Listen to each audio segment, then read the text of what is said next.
Good evening, folks. How are you doing today? Hope you're having a great time. Hope your weekend has been as interesting as mine has been. You're welcome to another edition of Just Banter.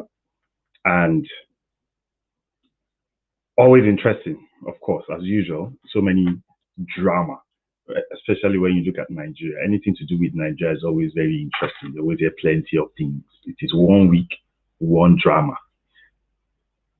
And the funny thing is, Nigerians have equally that same amount of memory. If something is happening right now, that is what takes their attention. Immediately that is done, poof, something else takes over. It's all about time. Time, time, time. Chidinma is now history. It's Abakari that is trending now. He and Hush Puppy. That's going to be another topic for another time. But anyways, Nigeria is always a beautiful, interesting country, and lots of things are happening. The issue of crypto, when Nigeria banned the crypto trading and all that in Nigeria, a lot of people made so much noise. You would have thought that, the noise won't die down. And then when the country now decided that, it's time for them to now start talking about the cryptocurrency related to Nigeria, meaning the central bank digital currency, you would have thought that there would have been quite a bit of noise about it, and the Nigerians talking about it and saying, oh, finally they are doing something that seems interesting, something that's going to be in their favor, or might not be in their favor. You'd have thought that. But unfortunately, that is not the case. Very few people, if anybody at all, is talking about it.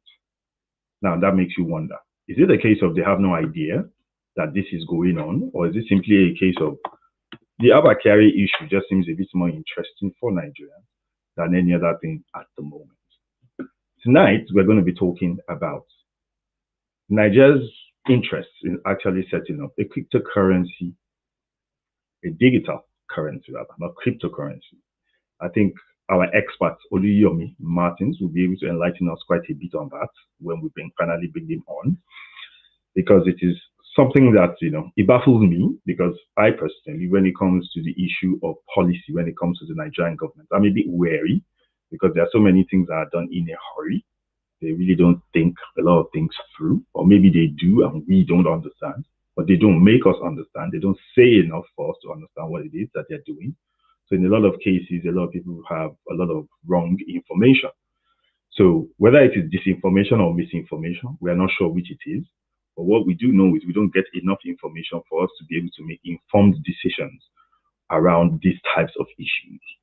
Now, when it comes to the issue of setting up a cryptocurrency or a digital currency, a lot of people are asking questions because they don't know what it is that the Nigerian government means by that. I had to go and read up on it.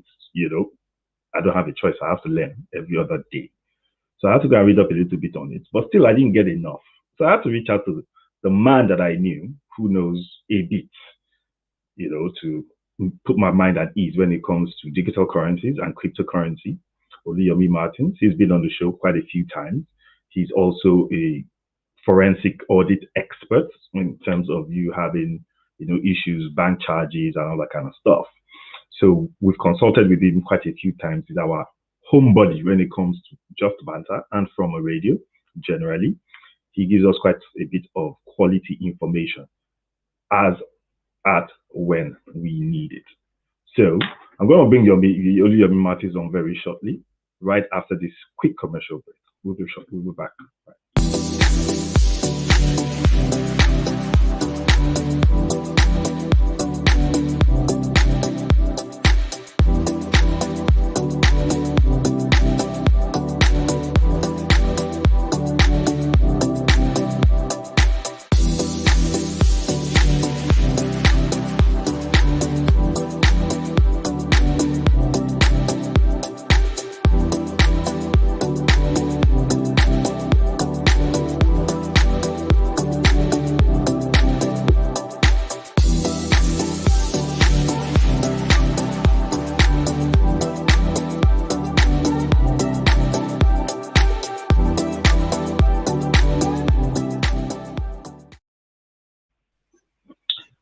Oluyomi Martins, how are you today?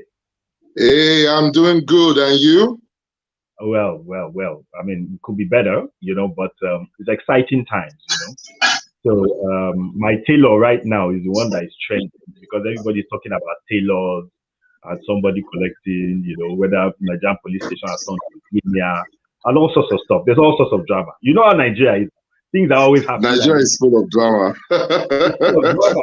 There's always something going on, And they never refer to the thing that happened, in the previous part. It's always a case of that thing that's happening right now. That's the drama. That's what's trending. That's what everybody talks about. How? Exactly. The really important things, always seem to find a way to go missing, in the discussions about all this or, unrelated matters.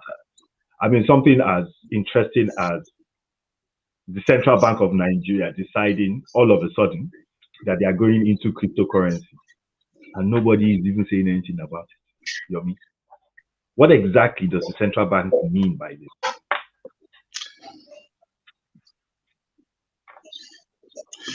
Well, cryptocurrency is in our face right now.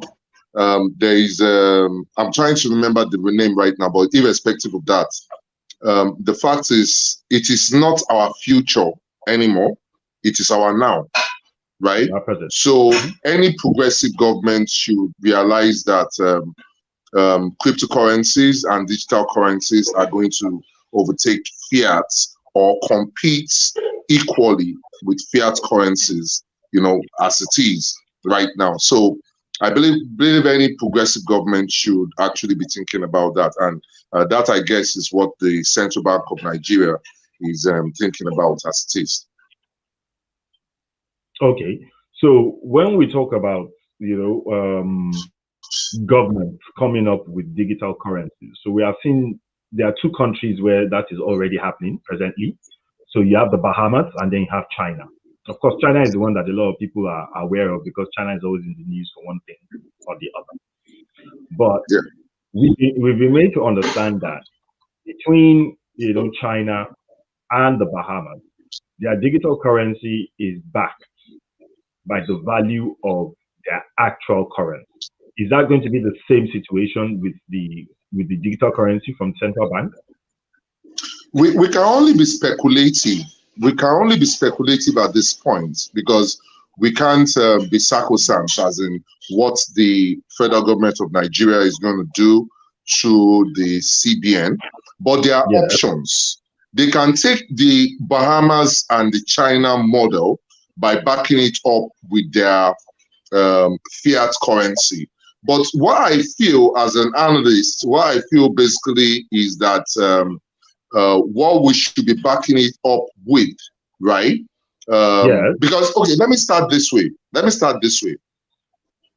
The e-Naira should be a stable coin, right?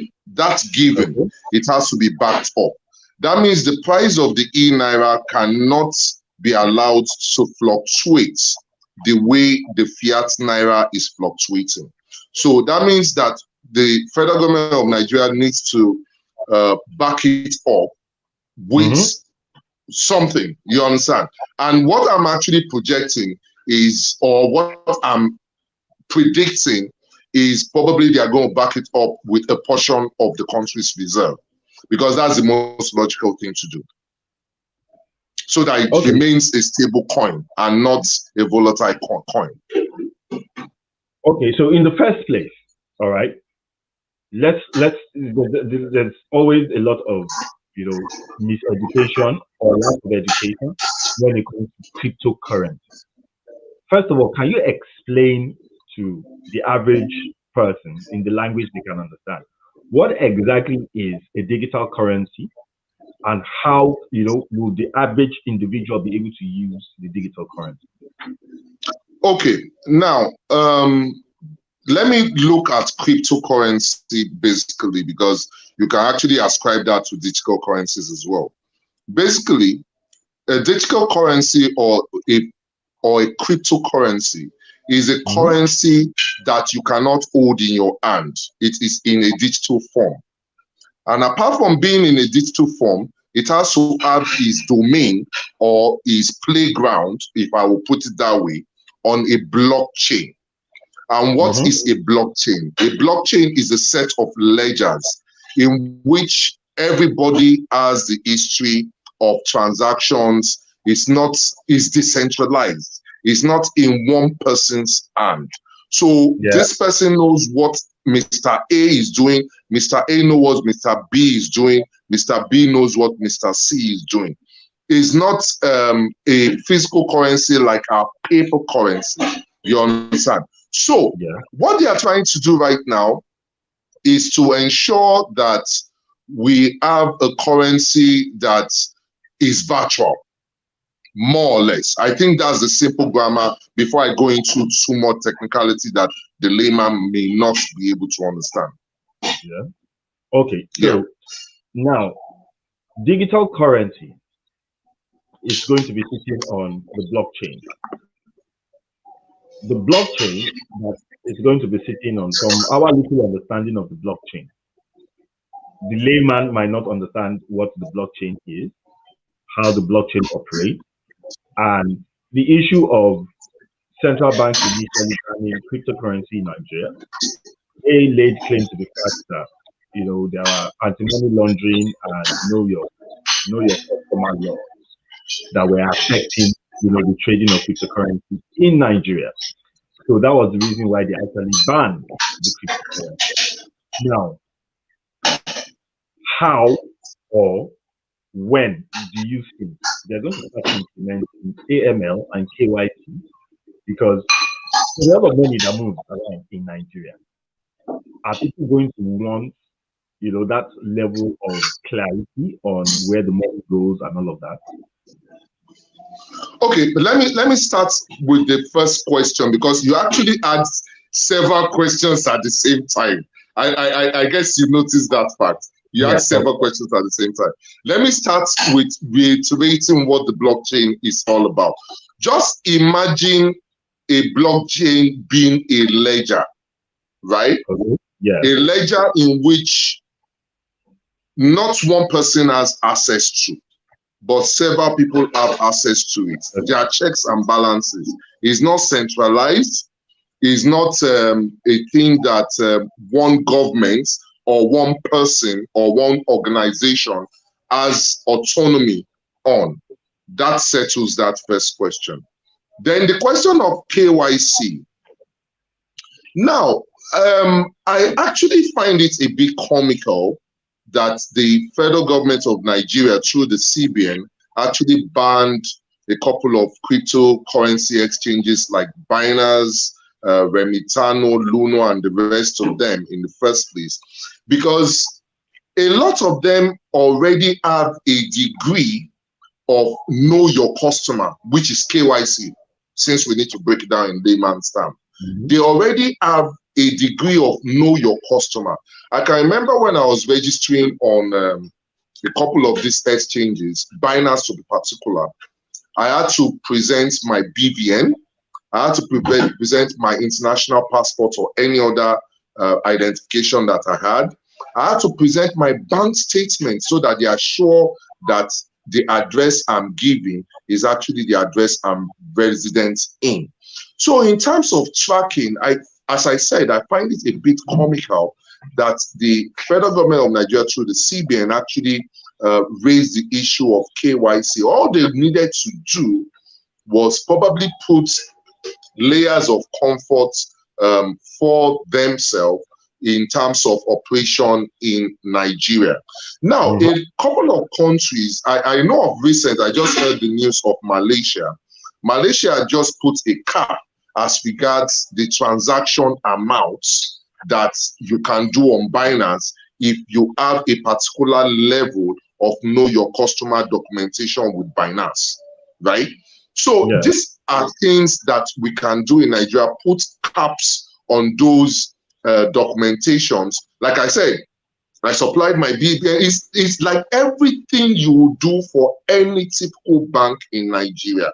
Now, as you said earlier, and you mentioned, we will probably need to do a lot with the concept of having people, how should I put it right now, cultural acceptance to this digital currency, because it's coming pretty fast, right?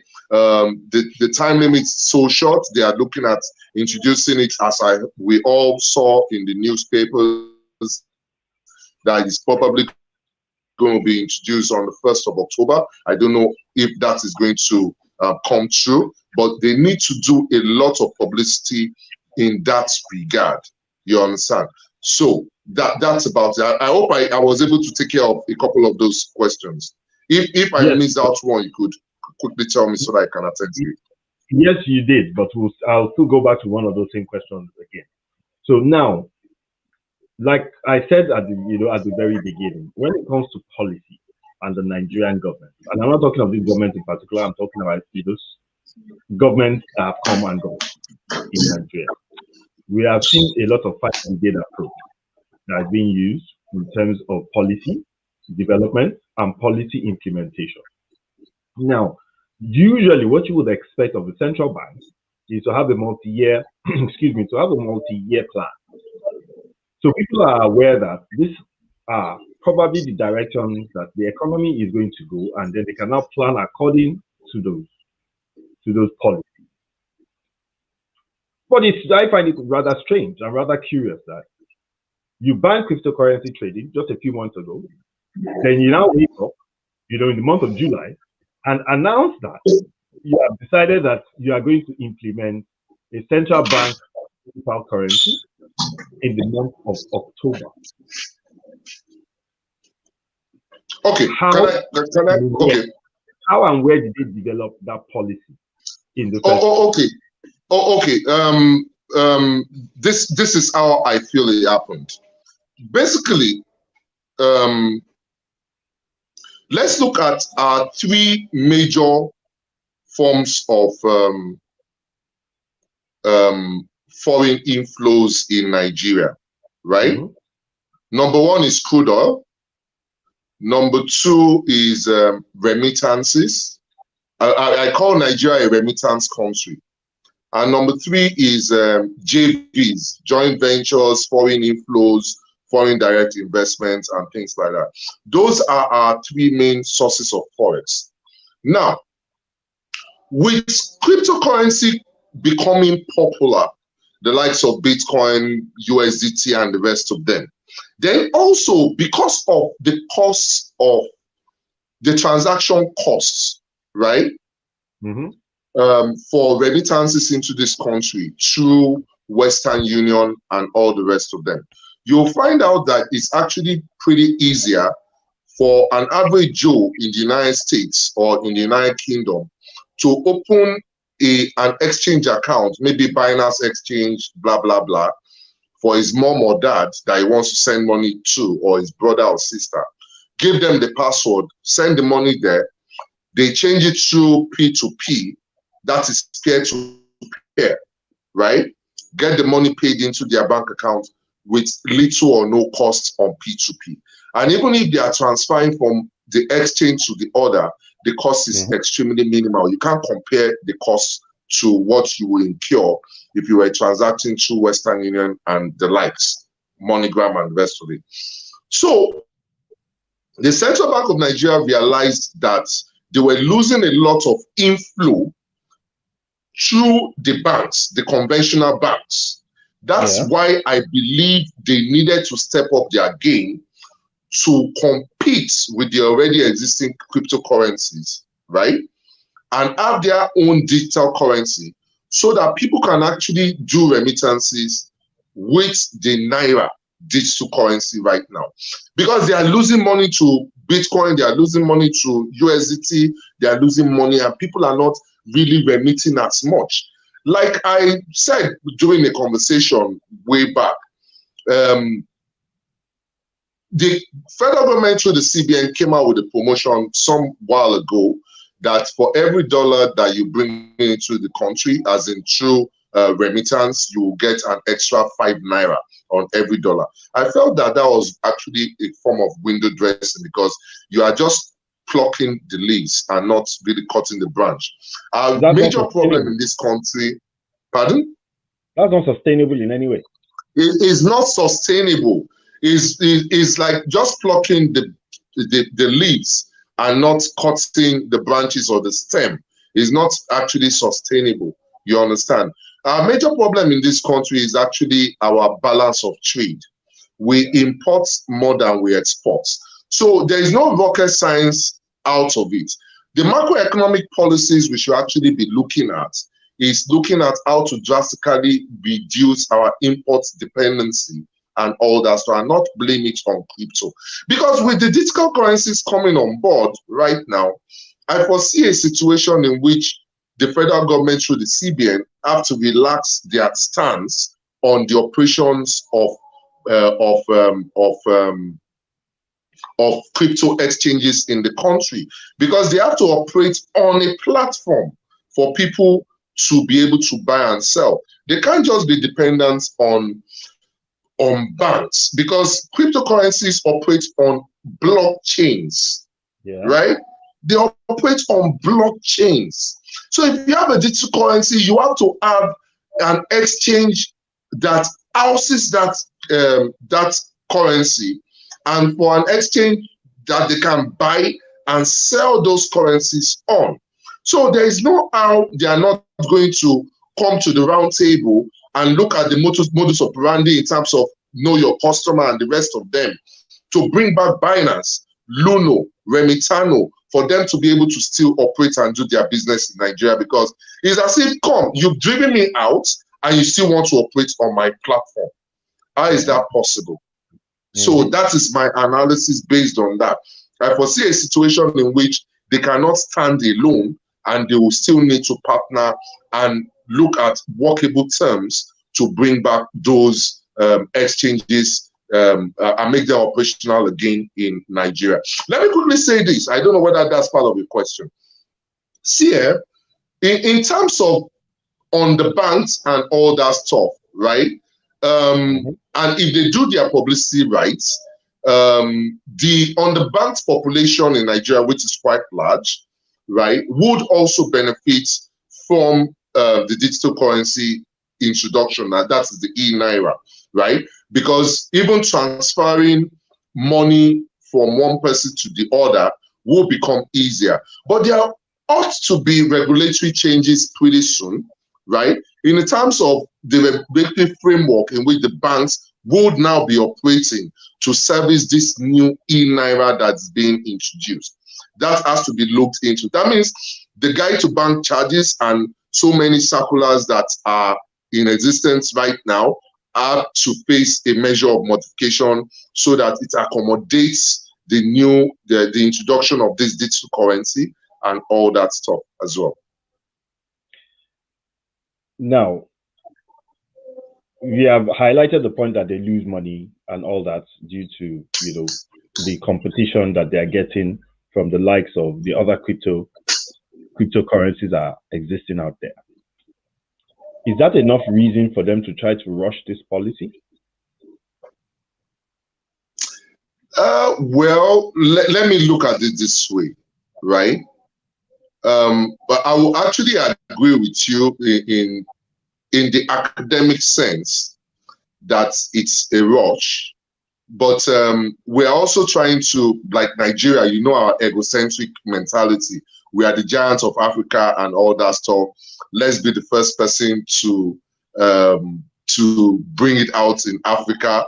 There is no African country presently using a digital currency and all that stuff. But again, from the flip side, even though you are looking at it as a rush, right? Look at it from the point of view of somebody having a burning house. You have to do something drastic. The forex situation in Nigeria is not smiling or looking good at all. So I'll look at it from the point of view of contingency. It has become contingent because, you know, I mentioned in my earlier statement that the three major sources of foreign exchange in Nigeria are crude oil, remittances, and foreign direct investments. You understand?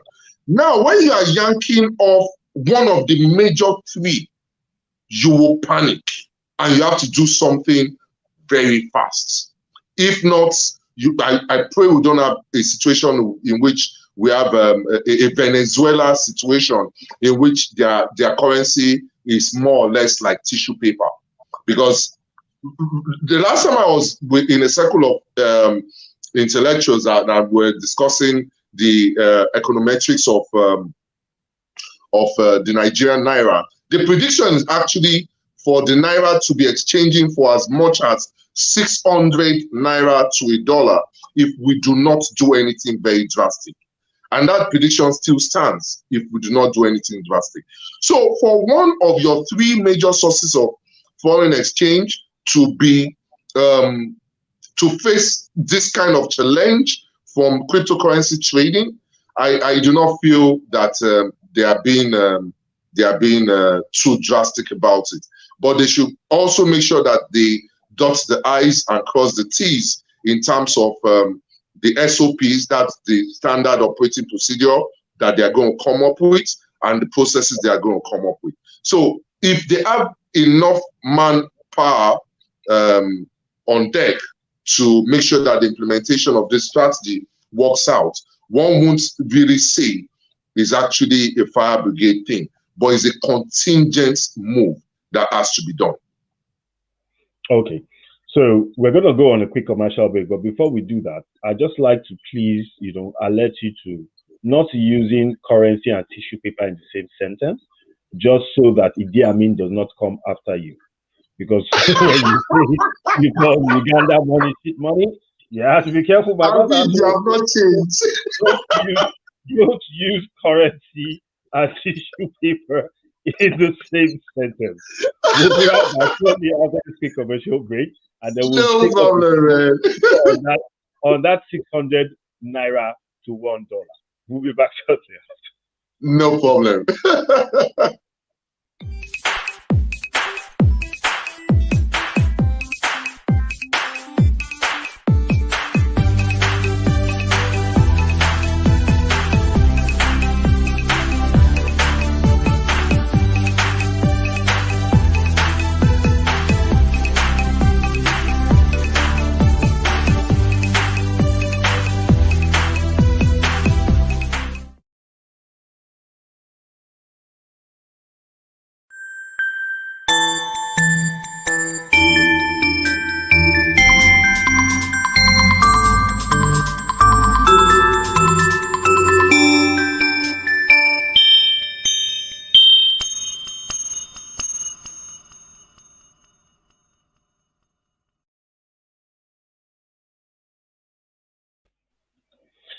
Good evening, folks. If you're just joining us, you're welcome to another edition of Just Banter.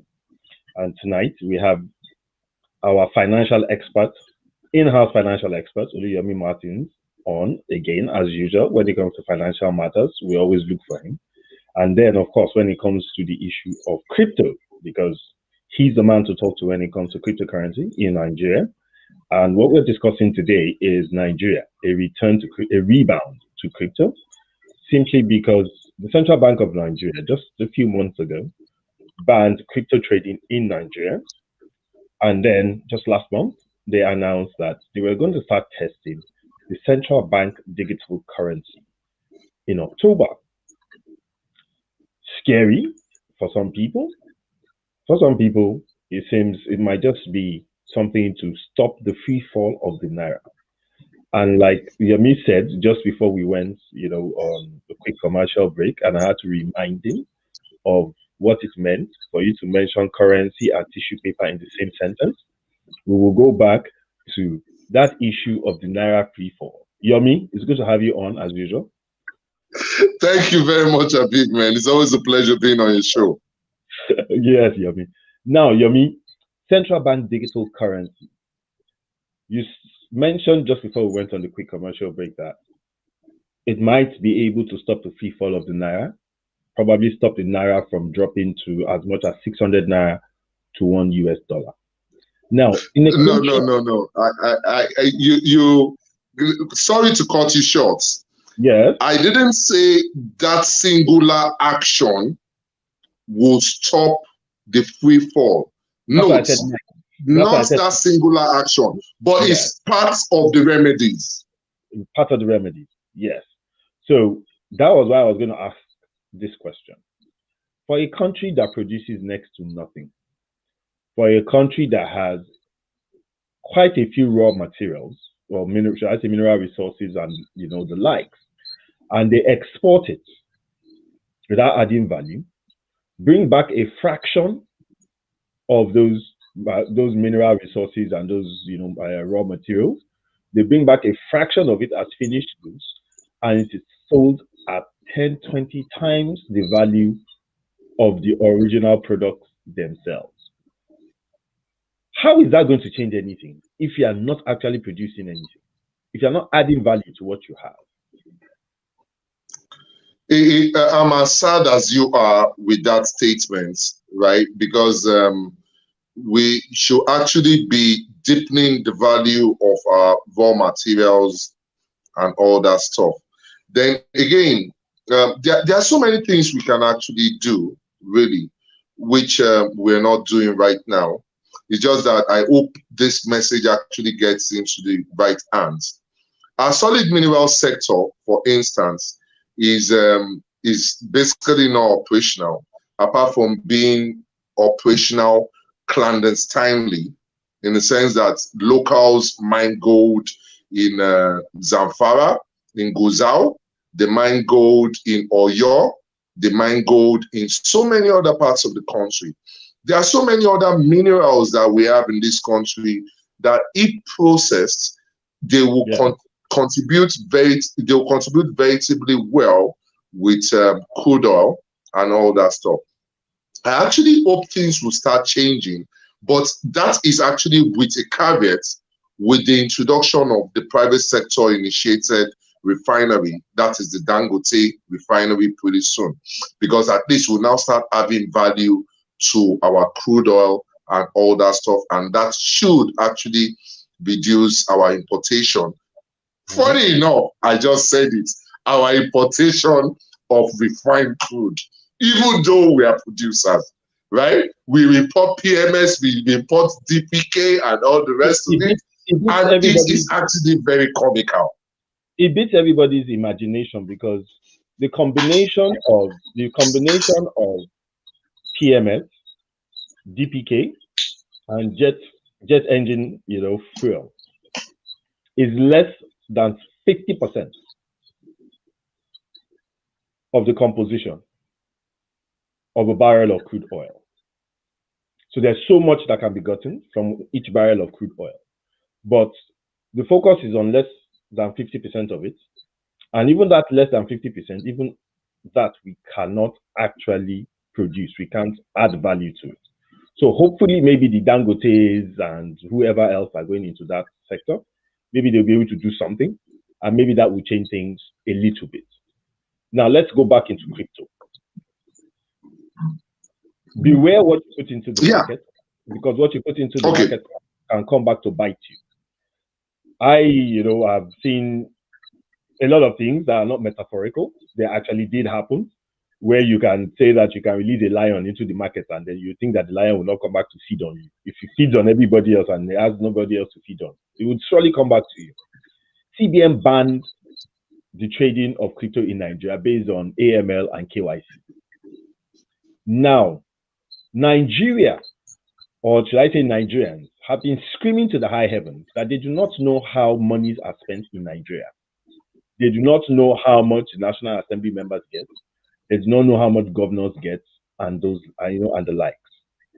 Now, the blockchain is going to make all that very visible to Nigerians, won't it? Exactly. Now, let me tell you another thing, right? You see, when you mentioned the Bahamas and the Chinese model to e-currency and all that stuff. Do you know the beauty about the Bahamas and the Chinese model is visibility? Because what they did was, if you are to use their e-currency, you will use it through their banks. They'll create an e-currency wallet for you. They add your KYC. They know who you are spending or how you are spending the e-currency. So they can actually trace your transactions. Now, what I will actually suggest, which will actually help corruption also in my motherland, Nigeria, is for us to start off with FAC, which is the federal allocation, right? Start using FAC. The money you are supposed to distribute to various states and local governments and everything, distribute it through the e-currency. Let's see who gets what.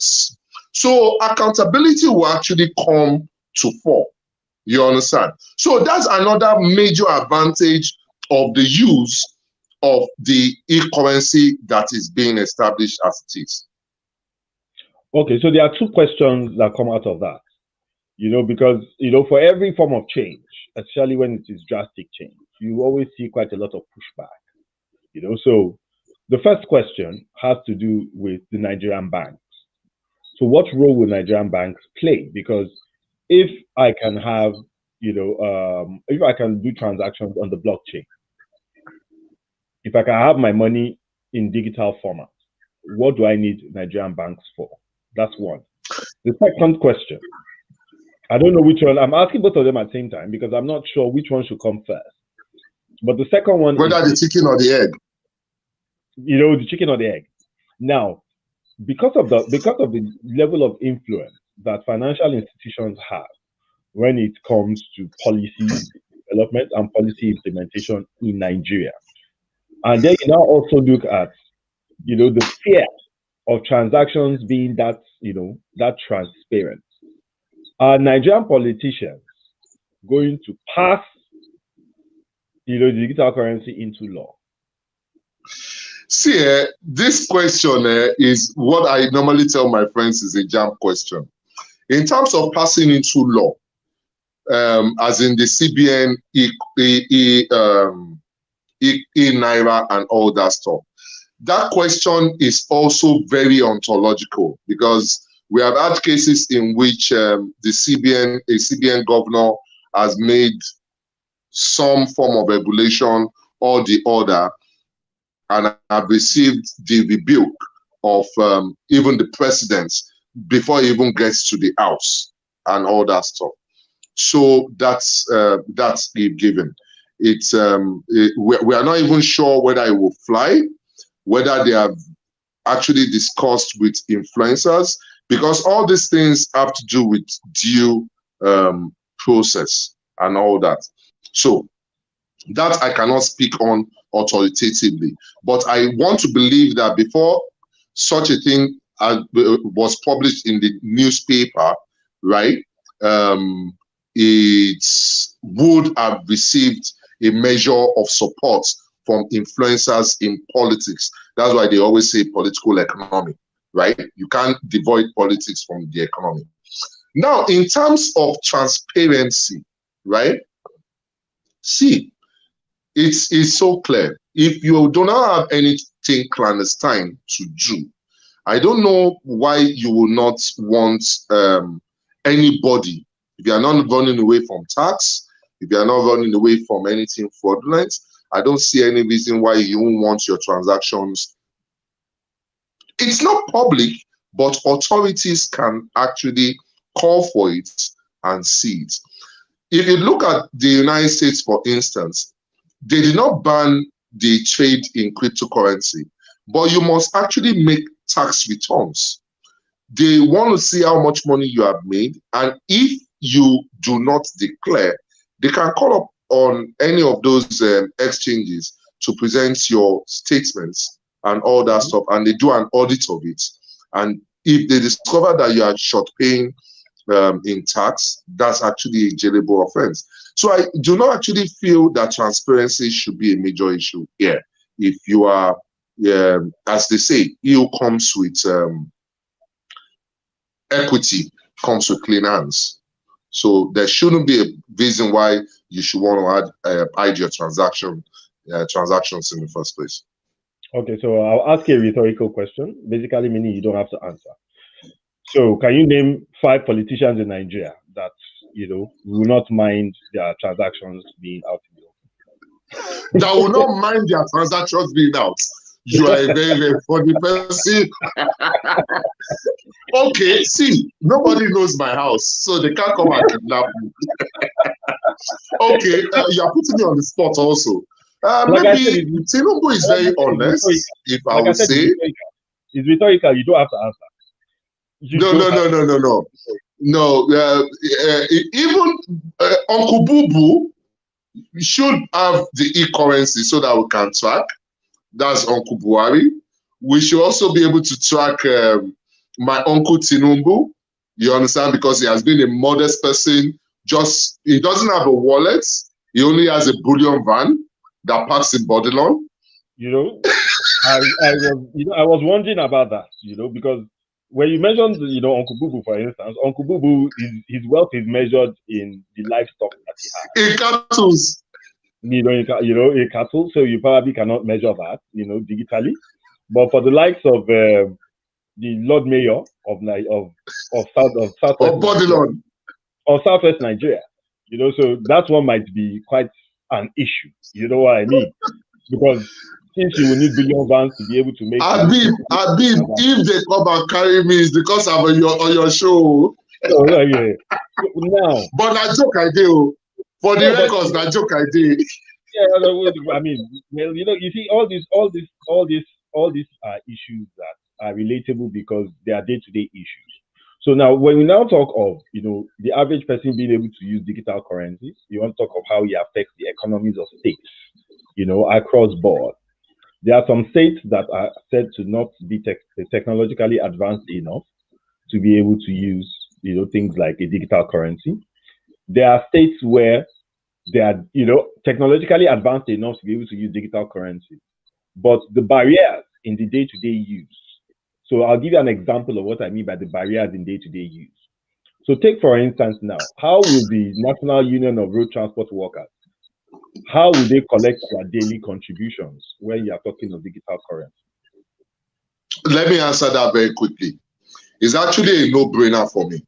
When I was in banking, we normally use the model LPA, right? Okay. And let me explain what LPA means when we are looking at marketing or we are looking at markets in Nigeria. That's why I said it's a no-brainer for me. LPA means Lagos, Port Harcourt, and Abuja. Lagos, Port Harcourt, and Abuja actually controls the economy of Nigeria. You might want to add Kano, but we normally use LPA, Lagos, Port Harcourt, and Abuja. Now, approximately 60%, if not more, of Nigeria's economy, GDP, or whatever, revolves around those three cities. Now, every technology being introduced must have a catchment area and must have a pilot in which they want to start. And I believe you will agree with me in terms of technological awareness, education, advancements. Lagos, Port Harcourt, Abuja are very well grounded in that. Now, let me go back into banking as well. Even when they were going to start off the reduced number of days, that is T+1, T+2, in terms of clearing period for checks, they didn't just start it nationwide. They started in states. That's how you do things. You do things strategically. If you are going to introduce e-currency right now, you are not going to introduce it all over Nigeria at the same time. You are going to look at the major, you use the Pareto's principle, right? Which is the 80-20 principle. Which are your 20% states that give you the 80% of value? That's how it's supposed to be done. I believe that's how they're going to do it. It's a no-brainer. If they don't do it that way, it doesn't make sense. That means they didn't even go to school in the first place. So now let's now look at it in granular form in terms of day-to-day transport. So I mentioned the National Union of Road Transport Workers. So let me break that down, for people to be able to understand precisely what I mean. So on the average, from reports that we have seen in recent times, the National Union of Road Transport Workers in Lagos State alone does maybe about 7 or 8 billion on a monthly basis. Now, these transactions are done in cash at bus stops on a day-to-day basis. We don't see them holding POS machines and then tapping, ATM cards or putting ATM cards and, punching in pins. They actually give this money in cash. So when you now say that LPA, that's Lagos, Port Harcourt, and Abuja, how are they going to introduce that to, let's say, the National Union of Road Transport Workers, aka Agbe? See, like I said earlier, right? Before the advent of digital currency or e-Naira, which we expect to be introduced pretty soon, there have been ATMs in which you can do just swipe your card and pay and all that stuff. It has existed even before the Godfather now is coming in on board, which is the e-currency and all that stuff. So if that problem was not solved then, Habib, I don't know the miracle you are expecting me to work with this answer. Let me answer this way, right? There are bosses, right? For instance, I have a factory on the same street as my bank, right? And sometimes because of parking space, you know how Lagos is. I leave my car in the factory and I go and jump on a minibus. And I don't know whether you are aware that there are Lagos State minibuses right now, which were meant to replace the keke and all that stuff. They are painted in white and blue. And those minibuses actually have card terminals installed on them, right? Okay. Now, when I'm going to the bank, I just, it's about just 50 meters to the main road, which is Adeonsoya. And I take a bus to my bank, which is just about less than 500 meters away. I have not noticed anybody use their card on that. Now, as I said earlier, technological acceptance is a major issue and a major topic, and it's something that is going to be gradual and is going to be, how should I put it right now? It's going to be purposeful. The authorities trying to make you accept those technological advancements have to do enough publicity. They have to do enough incentives for you to accept those technological advancements. Then you have to also look at the concept of corruption. Will I want to accept a technology that would be accountable if I'm corrupt? But needless to say all that, to bring this technology to fore, I'm sure the issue of Agbero and so many other artisans will not be the starting points of the CBN in its introduction of the e-Naira. Their major targets will be the big players. Like I mentioned before, they might be looking at FAC, they might be looking at, that's the federal allocation, they might be looking at major companies. I'm talking about major manufacturing companies. If they can do that, they can even pay part of their salary in e-currency. You can easily convert it and put in your account to gain the necessary traction for acceptance. You remember before ATM even started, I was working in Citibank Nigeria then, when, you know, what we had then at Citibank Nigeria was one of the first to start it off. I was in Apapa branch on Quick Road. And what they started off was value card. Value card was a prepaid card. It wasn't even attached to your bank account. You had to have a value card account separately, in which you now, you know, draw money from a POS and all that. So technological advancement and acceptance is always gradual. You don't just look at it that everybody will just accept it at the same time. Mm. But don't you think it would be an omission? Because when you say they will look at the big players, you cannot say that an organization that generates about 7 billion a month is not a big player. I'm not saying they are not a big player. You have to look at, you see, Habib, you have to look at big players pari passu ease of implementation. Mm-hmm. I hope you understand me. Yeah. If you're a big player and it's not okay, for instance, let me give you an example, which is a classical one. Niger Delta militants. Will you use e-Naira to pay them ransom? And you and I know that they pay them ransom every day. I don't know. No. I need to be blunt. We will have to do a little research and maybe do a show on that. I'm not aware of that. I have no idea. They pay them ransom every day. Abib, you are putting me on the spot and I'm answering your questions. No, but if you are saying that they pay them ransom every day, like I said, this probably has to be another session entirely. No problem. I accept. If you say they are paying them ransom every day, quote and unquote. Regularly, I'm not saying every day. Regularly. Then they are also now paying the ones in northern Nigeria regularly.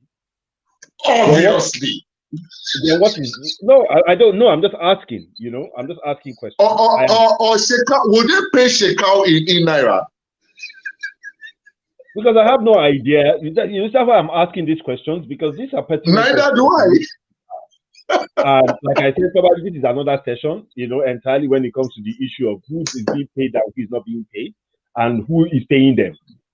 But that being said, now, when it comes to the issue of accountability, I believe it's going to be a major problem, especially when it comes to the issue of implementation, because if you have a National Assembly and that National Assembly are the ones supposed to pass it into law, assuming that the CBN does not bypass them, and they decide it has to be passed into law.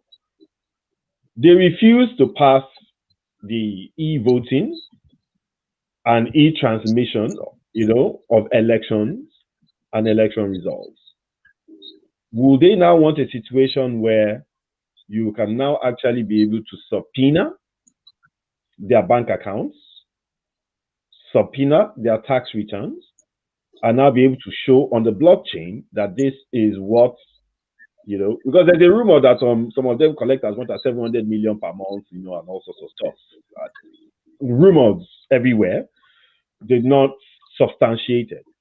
But at the end of the day, due to the issue of either omission of information or misinformation, nobody is clear on exactly how much they take home, be it the governor, members of House of Assembly or House of Reps or the senators. Nobody is clear. Different figures are bandied about. Will they actually want a situation where there will be that level of clarity to Nigerians? I'll be honest with you, Abib. That is a major legal question you just asked me right now, which I will not be able to answer because it's not a business or finance issue. It actually has to do with legal, process, procedure, and all that. I can only tell you the variations of my assumptions, right? Which might not be valid because I'm not a legal person, right? We now have to look at the extent of the powers of the CBN in coming up with some particular fiscal and macroeconomic policy, which this actually falls into that category, and the extent of power of the legislative to put that into debate and the approval necessary by the executive as well, which I will be very honest with you, legally, I'm not vast in that area. And I do not want to make utterances that I'll be quoted because, the internet is very unforgiving. It's very unforgiving. Yeah. They will just say, Oluyomi Martins said this and he was wrong. So I don't want to put myself on that spot. It was not meant to be a question for you to answer authoritatively. It was more of a question of, do you see it happening? If peradventure it is necessary, you see, I'm putting caveats into it. Yeah. If peradventure it is necessary for the legislative to sanction the e-naira. 50-50, I think it won't happen. But it won't be to the benefit of the country. I agree with you. And, you know, there are a lot of excuses that can be made, especially for the fact that there are only 2 countries presently in the world that are presently using digital currencies that are backed by their fiat currencies, and that's China and the Bahamas. So there are tons and tons of excuses for them not wanting this to happen in the short term. But also, you also now have the challenge of the speed with which the CBN is trying to pass this policy and then implement. We will see. We'll keep watching the developments to see how it goes.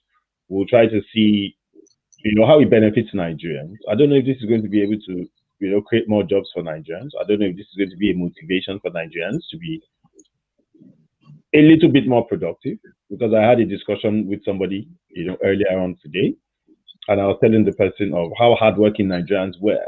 You can't take that away. You can't keep labeling Nigerians what they are not. You can't keep saying that a criminal or 2 defines Nigeria as an entity. The vast majority of Nigerians are not criminals. They are hardworking people. So you can't continue to label them, even if you are a Nigerian. Now, Yomi, as you know, Nigerians can yap each other. But when a foreigner decides to yap a Nigerian, most Nigerians will stand up and fight against that person and say, what do you mean? Not my Nigeria. Sure. But different narratives are being passed right now, depending on what section of the country you come from. There's a lot of divisiveness. There's a lot of, you know, bloodlines in between religion and ethnicity. People throw different types of, you know, whatever into the air.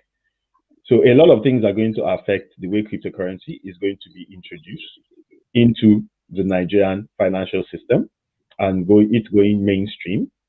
Like I said, we'll keep watching. And of course, we'll call Yomi back again at some point, maybe when, you know, they passed it into law, and they will monitor the effects of the Nigerian economy, how the average Nigerian is utilizing the digital currency. We'll look at all that. But that is still not going to excuse Yomi from that other session where we will talk about how they are paying Niger Delta militants every day. You know, and who else is being paid. We'll have to invite Yomi. Periodically, I said. We'll have to invite Yomi for that session. Yomi, it's been great having you on. Thank you so much. It's been wonderful. What cryptocurrency, you know, is, and the impact that it will have possibly on Nigeria if, you know, in the event that it is finally passed into law. We will see how that goes.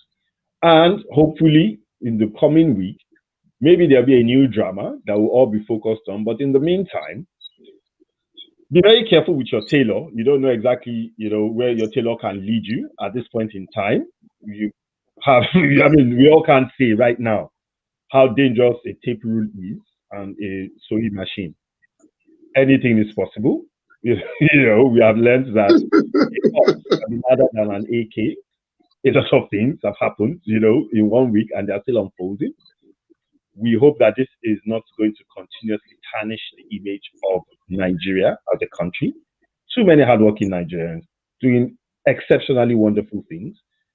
We should stop glorifying criminals. We should stop looking at criminals who are successful in their endeavors as geniuses. They are not geniuses.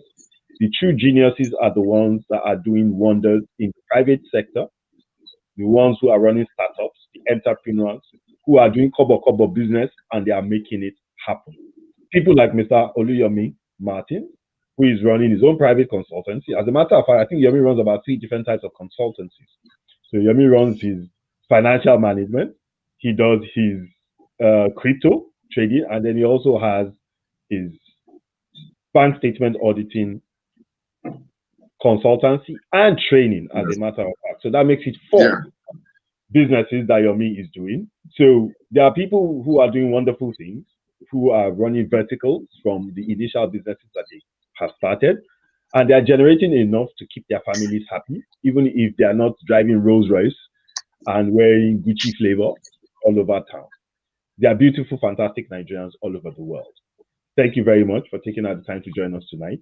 You have a great night, everybody, and don't forget, say no to rape our campaign is not over. Good night, Yomi. You have a fantastic night. Good night, everybody. Yeah, good night. Good night, Habib. Right. See you some other time. Yeah, bye. Bye.